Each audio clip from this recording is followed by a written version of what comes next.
MR প্রফেশনে কি নতুন এসছেন? তাহলে এই ভিডিওটা অবশ্যই দেখুন। অনেকেই আমাকে জিজ্ঞেস করেন হেডকোয়ার্টার, এক্স স্টেশন আর আউট স্টেশন আসলে কি।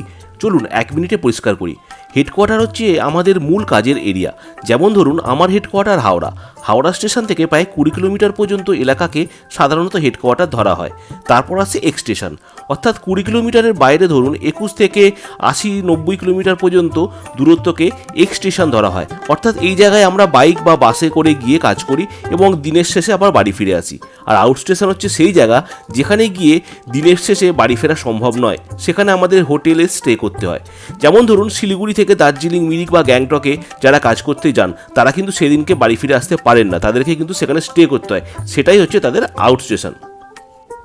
এবার আসল সমস্যার কথাটা বলি। আগে যেখানে 20 কিলোমিটার পর্যন্ত হেডকোয়ার্টার ধরা হতো, এখন অনেক কোম্পানি সেটাকে 25 বা 30 কিলোমিটার পর্যন্ত বাড়িয়ে দিচ্ছে। ফলে কি হচ্ছে জানেন? আগে যেগুলো এক্সটেশন ছিল এখন সেগুলো হেডকোয়ার্টার হয়ে যাচ্ছে। আর তার মানে এক্সটেশন গেলে যে ট্রাভেল অ্যালাউন্স আমরা পেতাম সেটা কিন্তু কমে যাচ্ছে।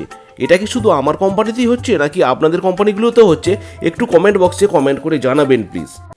আমার কলিগদের সাথে কথা বলে যেটা বুঝেছি, এই সমস্যা এখন সমস্ত কোম্পানিতেই প্রায় এসে পড়েছে।